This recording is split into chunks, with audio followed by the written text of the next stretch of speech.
जय हिंद। काफी लोगों ने ये बोला कि भाई वोडाफोन आइडिया का एफपीओ आपने अभी तक रिव्यू वगैरह नहीं करा, क्या रीजन है उसका। डेफिनेटली रीजन यही था कि मैंने ऑलरेडी 2-3 बार ट्विटर टेलीग्राम पे वोडाफोन आइडिया के स्टॉक के एनालिसिस तो हम लोगों ने डाले ही थे, चार्ट एनालिसिस के साथ, लेवल्स के साथ। बट अगर एफपीओ की बात है तो एक काम करते हैं, क्विकली एफपीओ भी एनालिसिस कर लेते हैं। 5-10 मिनट के एनालिसिस होंगे और पता लग जाएगा कि अब एक दिन बचा हुआ है कि हमें अप्लाई करना है नहीं करना है, और मार्केट के हिसाब से यहां पर मैं क्या क्या चीज कवर करने वाला हूं वो मैं आपको बता देता हूं। हम लोग ऑप्शन चेन भी कवर करेंगे, अभी तक ऑप्शन चेन में वोडाफोन के करंटली क्या चल रहा है, करंट स्टॉक मार्केट प्राइसेस क्या चल रहा है, एफपीओ के लेवल्स वगैरह क्या आ रहे हैं, फिर फाइनली देखेंगे अप्लाई करना है या नहीं करना। और एक चीज और ऐड कर देते हैं, चलो जिसके पास ऑलरेडी इस टाइम पड़ा हुआ है और अगर कोई नया ऐड करना चाहता है तो दोनों के लिए क्या क्या सिचुएशन बन सकती है।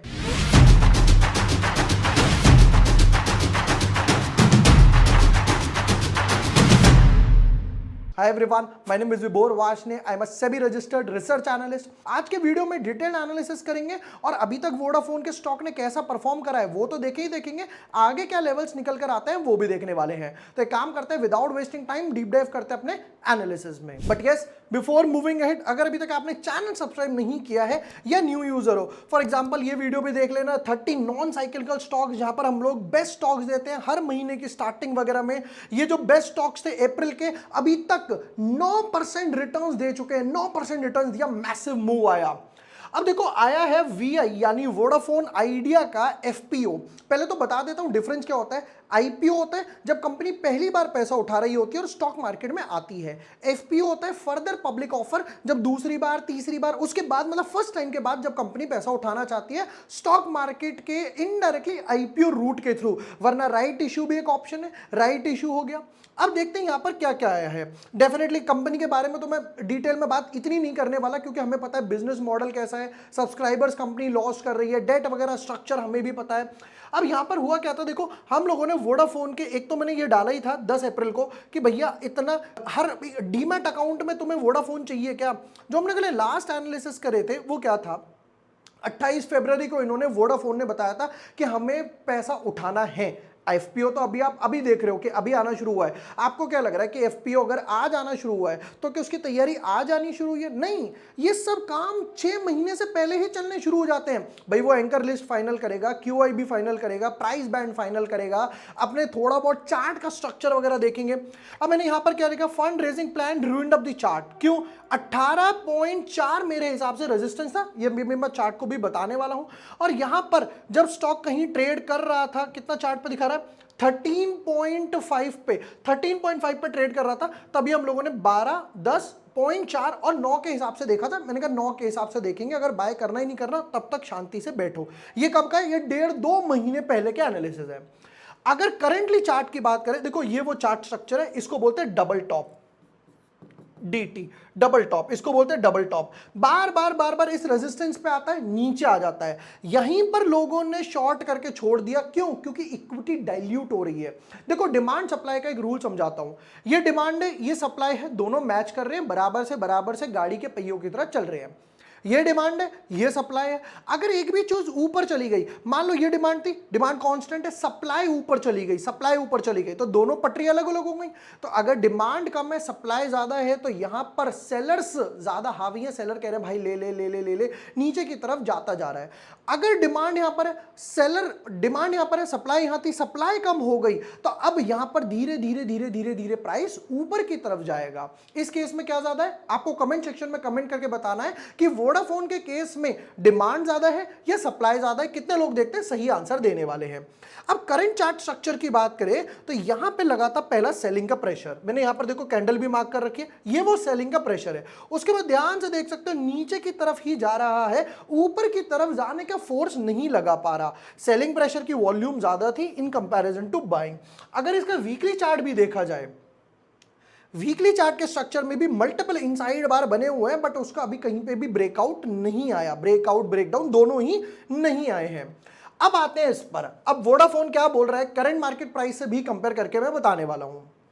चलिए जी, बिजनेस मॉडल की बात करके तो वैसे इतना कोई यूज नहीं है, क्योंकि हम सबको पता है। देखो 3 ही प्लेयर्स बचे हैं, एयरटेल, जियो और वोडाफोन, जहां पर एयरटेल और जियो में नंबर 1 नंबर 2 की टक्कर चल रही है और ऑटोमेटिकली वोडाफोन नंबर 3 पर आ गया। क्यों 3 पर आया? Because of finance. उसके फाइनेंशियल्स की बात करी जाए तो जरा वो देखते हैं। ये देखते हैं, नीचे आ गए, फिर उसके बाद नीचे ये वो एंड सो ऑन। फाइनेंशियल से स्टार्ट करी जाए अगर, जो मैं फाइनेंस की बात कर रहा था, तो ये समझते हैं और थोड़ा सा बेटर। चलो, रुपीज इन सीआर। एसेट्स की बात करूं तो 2 लाख करोड़ के एसेट्स थे, ड्रॉप हुआ 194, वापस से पिकअप करा 207, और यहां पर अब अभी तक लास्ट 3.5 साल में सबसे कम दिखाई दे रहे हैं 190 सीआर। 190 सीआर तो ऑलमोस्ट मैं यहां पर समझ रहा हूं कि अच्छा खासा फॉल तो आया ही आया एसेट्स में। बट मैं बात करूंगा रेवेन्यू की, कितना कमा रहे हो। देखो, रेवेन्यू की अगर बात करी जाए तो यहां पर क्या आंसर आया? 42,000 करोड़, थोड़ा सा डिप आया 38,000 करोड़, रेवेन्यू में भी डिप आया, एसेट्स में भी डिप आया, वापस से पिकअप करा 42,000 करोड़, 42,000 करोड़ पिकअप करा। अब यह है 32,000 करोड़, पर यह है दिसंबर तक का, यानी मेरे पास अभी भी एक क्वार्टर बचा हुआ है। और अगर मैं इक्विवेलेंट करूं तो ये almost 32 divided by 3 somewhat around 11 multiply by 4, तो ये ऑलमोस्ट 44,000 करोड़ के आसपास पहुंच सकता है। तो रेवेन्यू में पिकअप आया है, ओनली पॉजिटिव बात। आगे देखें, प्रॉफिट आफ्टर टैक्स माइनस है, 44,000 करोड़ का लॉस था, रेवेन्यू थी, जितना रेवेन्यू कर रहे हैं उतना ही लॉस करते जा रहे हैं। मतलब ये समझा जाए, देखो रेवेन्यू कितना था 42,000 करोड़, टैक्स के बाद लॉस कितना, टैक्स तो भर ही नहीं रहे क्योंकि लॉस में हम 44,000 करोड़। मतलब अगर 100 रुपए की सेल्स करते हो तो 100 रुपए 101 रुपए का लॉस करते हो। मतलब इनडायरेक्टली समझा जाए हर सेल्स पे लॉस होकर जा रहा है। क्यों हो रहा है वो भी समझेंगे।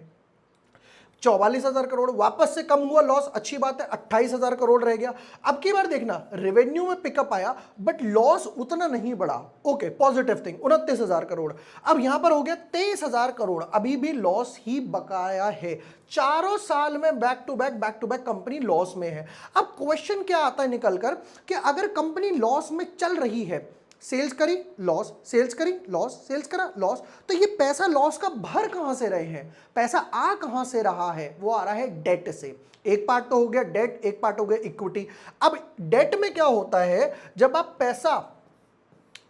पैसा डेट से रेस करते हो तो यहां पर जाएगा इंटरेस्ट, यहां जाएगा इंटरेस्ट यानी कि ब्याज। तो ये बोल रहा है कि भैया हर बार ब्याज देते जाओ देते जाओ देते जाओ, इतने लोन का पाइलअप हो गया कि अब हम ब्याज भी नहीं दे पा रहे। तो अब इन्होंने इक्विटी की तरफ मूव करा, इन्होंने कहा चलो एक काम करते हैं, इक्विटी से रेस कर लेते हैं। तो ये एफपीओ लेकर आ गए। और अगर समझा जाए स्ट्रक्चर, रिजर्व्स यहां पे तो मेंशन ही नहीं करा, -94, -143, -146। ये क्यों माइनस होता जा रहा है? क्योंकि ये एडअप होते जा रहे हैं लॉस में। टोटल बोरिंग्स की बात करें, देखना 1,80,000 करोड़ का लोन था, 190, 10 बढ़ गया, फिर और 10 बढ़ गया 201, और बढ़ गया 203। ये देख रहे हो बैक टू बैक इनका टोटल बोरिंग्स बढ़ता जा रहा है। टोटल बोरिंग्स बढ़ता जा रहा है, डेफिनेटली ये कंसर्न है क्योंकि इस अमाउंट पे जाएगा इंटरेस्ट। भैया लेनदार कहेगा मुझे नहीं फर्क पड़ता, सेल्स हो रही है नहीं हो रही, प्रॉफिट में हो नहीं हो, लॉस में हो नहीं हो, जी रहे हो मर रहे हो, मुझे मेरा पैसा दे दो। तो यहां पे जो इनको इंटरेस्ट पे करना है, जिसकी वजह से ये यहां पर लॉस में आ रहे हैं, इसको रिड्यूस करने के लिए इन्हें काम करना पड़ेगा। फाइनेंस बेकार, स्ट्रक्चर बेकार, अच्छी चीज कि वापस से रेवेन्यू पर आए, यानी सब्सक्राइबर वापस से थोड़े से गेन करे हैं, ये अच्छी बात है। लॉस भी थोड़ा सा स्टेबल कर दिया इन्होंने। और देखिए जरा, अब डेफिनेटली कंपनी लॉस में है तो यहां पर स्ट्रक्चर देखा जाए, EPS minus PE ratio minus, post IPO भी प्री आईपीओ भी दोनों माइनस में रहने वाले हैं। पैसा किस लिए उठा रहे हैं जरा वो भी देख लेते हैं। Purchase of equipment for the expansion of the network infrastructure, setting up a new 4G sites, expanding of the capacity of existing 4G sites and new 4G sites, setting up a new 5G sites। मुझे ये नहीं समझ आ रहा, जब बाकी companies Airtel और जियो काम कर रही हैं 5G पर, तो तुम्हें setting up new 4G sites क्यों काम करना है? डायरेक्टली आप इस पे काम करो, आगे जाके आपको इस पे प्रॉब्लम आएगी। यही सबसे बड़ी गलती, सबसे बड़ा पॉजिटिव यहां पर एक चीज बताता हूं। जब आपको याद होगा थोड़े टाइम पहले कंपनी थी आरकॉम करके। आरकॉम ने अच्छी बात क्या करी, उन्होंने 2G पर ज्यादा फोकस नहीं करा, उन्होंने डायरेक्टली 3G लेकर आए, वो डायरेक्टली 3G लेकर आए और उन्होंने 3G पर काम करा। बट प्रॉब्लम क्या हुई, जब अपग्रेड की बारी आई 3G टू 4G, तो वापस से वो जो सारी अंडरग्राउंड लाइंस थी वो उखाड़ी, फिर उसमें काम करो, फिर 4G डालो, तो उसमें पैसे का अच्छा खासा लॉस हुआ। तो जियो ने क्या फोकस करा, उन्होंने वेट करा और वो डायरेक्टली 2G पर 3G पर ज्यादा काम ही नहीं करा, उन्होंने डायरेक्टली 4G पर फोकस करा। तो इस वजह से जियो आज भी मार्केट लीडर कहीं ना कहीं बना हुआ है। दूसरी चीज, payment of certain deferred payments. अब ये जो डीओटी गवर्नमेंट को देंगे, फिर उसके बाद जीएसटी की पेमेंट करेंगे, उसके लिए इन्हें पैसा चाहिए। मतलब अभी भी ध्यान से देखो, लोन वापस से पे ऑफ नहीं करने वाले हैं। ठीक है, एक बार जरा डिटेल्स देखें। अब आता हूं प्राइस स्ट्रक्चर पे, फिर आपको ऑप्शन चेन दिखाऊंगा इसकी। आईपीओ ओपन होगा 18 को, एफपीओ नॉट एफपीओ, यहां पर इनको आई की जगह एफ लिखना चाहिए। एफपीओ ओपन होगा 18 तारीख को, यानी ओपन हो गया, क्लोज होगा 22 को, एक दिन बचा हुआ है।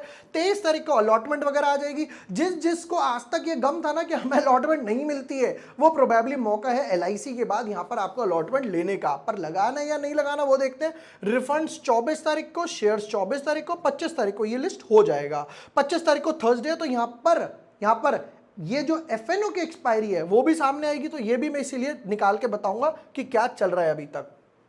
नेक्स्ट, 10 रुपए की फेस वैल्यू है, अच्छी बात है। प्राइस बैंड देखो रखा है क्या, 10 से 11। अगर कोई अप्लाई करेगा तो वो कहां बीच में अप्लाई नहीं होगा, 10.1, 10.2, 10.3, 10.4 नहीं, सीधा 11 पर अप्लाई होगा अगर करना है। शेयर्स कितने रखे, 1298 के हिसाब से रखे हैं 1298। अब देखो, कंपनी कह रही है कि मुझे 18,000 करोड़ रुपए चाहिए और पूरा का पूरा फ्रेश इशू है। ये तो बहुत अच्छी बात है कि पूरा का पूरा फ्रेश इशू है, यानी सारा का सारा पैसा कंपनी के पास जाएगा, कोई भी सेलिंग शेयर होल्डर बीच में नहीं है। एक लॉट की बिडिंग देखें, अगर जरा यहां पर एक कैलकुलेट करें तो यहां पर देखना क्या निकल कर आया, कितने नंबर ऑफ शेयर्स हैं, 1, 10, 100, 1000, 10,000, लाख, 10 लाख, करोड़, 10 करोड़, 100 करोड़, 1000 करोड़, यानी 5,000 करोड़ शेयर इनके मार्केट में है। एफपीओ के बाद कितने हो जाएंगे, 6,000 करोड़, और in fact I should say 6,500 crore shares market में हो जाएंगे। डेफिनेटली सारी लिक्विडिटी मार्केट में नहीं होती, प्रमोटर के पास होती है, एफआईआई के पास होती है, डीआईआई के पास भी होती है। अब जरा चार्ट स्ट्रक्चर देखें तो एंकर इन्वेस्टर बोल रहे हैं कि हमें 30% मिलेगा, क्यूआईबी म्यूचुअल फंड उनको 20%, जो 10 लाख से 2 लाख से ऊपर एप्लीकेशन है, 2 लाख से और 10 लाख से ऊपर एप्लीकेशन है, उनका स्ट्रक्चर भी बता देता हूं। ये वो स्ट्रक्चर है, कितना है समझ लीजिए। रिटेल वालों का 35% कोटा है, जो 10 लाख से ऊपर एप्लीकेशन जाएंगी वो 10%, और जो 10 लाख से नीचे जाएंगी उनके लिए 5% है कोटा, यानी एचएनआई कैटेगरी 15%, और ये 35%, टोटल 50% हो गया, बाकी 15 का। अच्छी बात क्या हुई है, अच्छी बात ये हुई है कि पूरा इनका जो एंकर इन्वेस्टर लिस्ट था वो फुली सब्सक्राइब हो गया। यहां से इन्होंने 5,400 करोड़ उठा लिए, a good second positive thing. Second positive था कि रेवेन्यू वापस से आया, सब्सक्राइबर लाए, लॉस इन्होंने थोड़ा सा होल्ड कर लिया, ये अच्छी बात थी। देखो एंकर इन्वेस्टर कितना था, 5400, और 5400 पूरा रेस कर चुके, ठीक है। अब आते हैं मेन बात पे। अब एक चीज ये और देखना, प्री आईपीओ कितना है 48, पोस्ट आईपीओ रह जाएगा 36। सिर्फ प्रमोटर होल्डिंग 50 से नीचे ऑलरेडी थी, उससे भी नीचे जा चुकी है, क्योंकि गवर्नमेंट के पास भी, इनके पास गवर्नमेंट के पास इन्होंने अभी वापस से लिया था। अब आते हैं मेन बात पर, देखिए जरा, एफपीओ आ रहा है 11 रुपए पे, स्टॉक का भाव कितना चल रहा है 12.9। अब यहां पर मल्टीपल ऑप्शंस क्या क्या हो सकते हैं पहले वो बताता हूं, जिसके पास ऑलरेडी है, जिसके पास नहीं है, सबका समझाऊंगा। उससे पहले एक बार ये देख लेते हैं। अब ये वोडाफोन आइडिया की ऑप्शन चेन है, ये बैन में चला गया। अगर मैं ओवरऑल स्ट्रक्चर की बात करूं, तो यहां पर हुआ क्या देखना जरा। कॉल साइड में 9863 लॉट्स हैं, 9863, ठीक है। दूसरी तरफ पुट साइड में कितना है 6189, C9863 call side, put side में कितना है, यहां पर था समवॉट अराउंड 6100 के आसपास। तो क्लियर केस है कि लोग कॉल राइटिंग में ज्यादा इंटरेस्टेड है। पीसीआर रेशियो ऑटोमेटिकली कम हो गया 1 से 6 के आसपास चला गया तो लोग कॉल राइटिंग में ज्यादा इंटरेस्टेड है इंस्टेड ऑफ पुट राइटिंग, तो डेफिनेटली ये सेलिंग प्रेशर एक जनरेट कर सकता है। उससे भी अगर ओवरऑल स्ट्रक्चर देखा जाए तो ये देखना हाईएस्ट ओपन इंटरेस्ट कहां पर है, हाईएस्ट ओपन इंटरेस्ट है 14 रुपए पे, 14 रुपए पे यहां पर 2300 लॉट है, जबकि ये बैन में चला गया तब, तो यानी लोग एक्सपेक्ट कर रहे हैं कि 14 रुपए से ऊपर नहीं जाने वाला है इस एक्सपायरी में, इस एक्सपायरी में। लास्ट डे है, थोड़ी बहुत कवरिंग आ भी जाएगी तो कितनी आएगी, क्यों, क्योंकि ऑलरेडी बैन में, तो नई पोजीशन तो बना नहीं सकते, तो और कवरिंग ज्यादा नहीं आ सकती। अब चार्ट स्ट्रक्चर के बाद आते हैं, ये चल रहा है 12.9 पर। नंबर 1, अगर आपके पास ऑलरेडी है तो क्या क्या ऑप्शन है। देखो स्टॉक चल रहा है इस टाइम 12.9 पर, एफपीओ आ रहा है, एफपीओ आ रहा है 11 रुपए पर। अगर मैं यहां से, अगर मंडे को मान लो मैं 12.9 पर बेचता भी हूं, करंट जिसके पास है, अगर मैं 12.9 पर बेचता हूं और अब मैं एफपीओ अप्लाई करता हूं, मिल भी जाता है तो भी मुझे 15% गेन होगा। 11 रुपए पर मुझे वापस से मिल गया, इनडायरेक्ट वे में शॉर्ट सेल, और मार्केट में मैंने अपना माल 12.9 पर काट दिया, तो 15% गेन मुझे इनडायरेक्टली मिल जाएगा। बट कंडीशन एक है, आपको अप्लाई करना पड़ेगा और आपको मिल भी जाए, ये दूसरी कंडीशन है। दूसरी तरफ आते हैं कि अगर मार्केट में नहीं है, सेलिंग प्रेशर तो एक ऑलरेडी यहां पर चार्ट पे मुझे दिखना शुरू हो गया, जैसे ये वाला देखो, ये 2.9, अगले दिन 2.78 और अब की बार 3.5 वॉल्यूम, जबकि एक दिन छुट्टी थी मार्केट में, तो यहां से क्लियरली एक आइडिया लग रहा है कि थोड़ा सा ना एक सेलिंग प्रेशर है मार्केट में। दूसरा प्रॉब्लम 12.9 पर आ रहा है, अगर यहां से मान लेते हैं सिर्फ 10% भी गिरता है, 12.9 से मल्टीप्लाई बाय 0.90, मतलब अगर 10% माल गिरता भी है, 1 रुपए के 20 पैसे के हिसाब से गिरता भी है, तो ये 11.7 के पास आ जाएगा, 11.7 के आसपास आ जाएगा। एफपीओ आ रहा है आपका 11 रुपए पे, मैं सिर्फ 10% का बफर लेके चल रहा हूं 11 रुपए पे, तो 11 पे अगर आपको एफपीओ मिलता है, 11.7 पर भी खुलता है, तो भी यहां पर मैं बोल सकता हूं फॉर एग्जांपल 5%, 7% के आसपास गेन हुआ, 7% गेन्स के चांसेस बन गए। अगर 10% का हम लोग बफर ले भी लिया, बफर क्यों लिया है, इजराइल ईरान की वजह से पहला बफर लिया, ग्लोबल क्यूज की वजह से दूसरा बफर लिया, कि अगर ग्लोबल क्यूज डाउन भी आते हैं, स्टॉक में वोलेटिलिटी आती है, क्यों, थर्सडे को क्या हुआ था वो भी देख लेते हैं जरा, फ्राइडे को क्या हुआ वो भी देख लेते हैं जरा, हैव अ लुक। यहां पर 2% ऊपर, अगले दिन 2.5% नीचे, सेम रेंज बाउंड में ट्रेड कर रहा है। यहां पर कितना था, 2% नीचे, 2% नीचे, 1.5, 2, 0 फ्लैट 2%। तो ये चीज की वजह से मैंने यहां पर थोड़ा सा ऑलरेडी एक बफर रख लिया, थोड़ा सा बफर रख लिया। कट शॉर्ट बात करी जाए क्रक्स में नंबर 1 सप्लाई ज्यादा है, नंबर 1 सप्लाई ज्यादा है, number 2 financials definitely ruined up है, नंबर 3 गवर्नमेंट के पास भी होल्डिंग है, जो मेरे हिसाब से गवर्नमेंट थोड़े टाइम बाद एक ओएफएस लेकर आ सकती है अपना पैसा यहां से निकालने के लिए, 10 रुपए, 10.5 रुपए, 11 रुपए पे, या हो सकता है धीरे धीरे आपने देखा गवर्नमेंट कंपनीज में क्या होता है, प्राइसेस धीरे धीरे ऊपर जाना शुरू होता है, फिर गवर्नमेंट ओएफएस लेकर आ जाती है। कितनी सारी कंपनीज में हम ऑलरेडी ये चीज देख चुके। हो सकता है वापस से प्राइसेस धीरे धीरे वापस ऊपर जाना शुरू करे 6 महीने, 8 महीने, 1 साल में, और गवर्नमेंट बोले कि भैया मैं ओएफएस ला रही हूं और मैं यहां से अपना माल काट के पैसा बकाया करूंगी, ये हो सकता है। नंबर 4 ऑप्शन क्या है कि जब वापस से एक्सपायरी आए और जैसे ही एफपीओ क्लोज हो, यानी 22 तारीख को और 25 को आएगा, यानी मेरे पास वापस से 3 दिन बचे, 2 दिन बचे, इनफैक्ट आई शुड से 23-24, तो ये 23-24 में एक बारी को सेलिंग प्रेशर देखने को मिल जाए स्टॉक पर 5% का, 7% का। प्रॉब्लम क्या होगी, जो चीज मैंने बताई कि लोग मार्केट में यहां पे अपना माल काट दे 12 रुपए पे, 12.5 रुपए पे, 11 रुपए, 11.5 रुपए पे भी काटा, और वहां पे एफपीओ मिल जाए उनको 11 रुपए पे, तो भी वो 2 दिन में 5%, 7% पैसा कमा पाएंगे। फाइनल वर्डिक्ट पर आता हूं।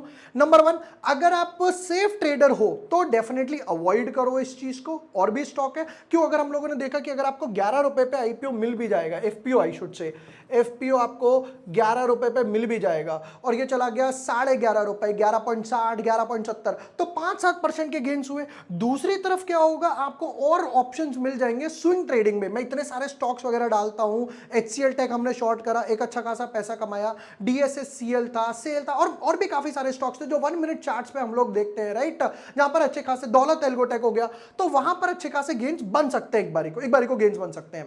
रिस्की ट्रेडर हो तो एक बारी को एक लॉट के लिए डेफिनेटली अप्लाई किया जा सकता है। 5% 7% के आसपास ही मैं गेन्स देख रहा हूं, कोई मेजर गेन्स मत देखना कि 20% गेन हो जाएंगे, 30-40% गेन हो जाएंगे। सप्लाई ज्यादा है, नंबर 3 पर है, 3 टेलीकॉम है, मतलब ये तो वो बात हो गई यार, आप रेस में अकेले दौड़े तब भी सेकंड आए, ये तो वो बात हो गई कि 3 लोग रेस में दौड़ रहे हैं और आप थर्ड आ रहे हो, राइट।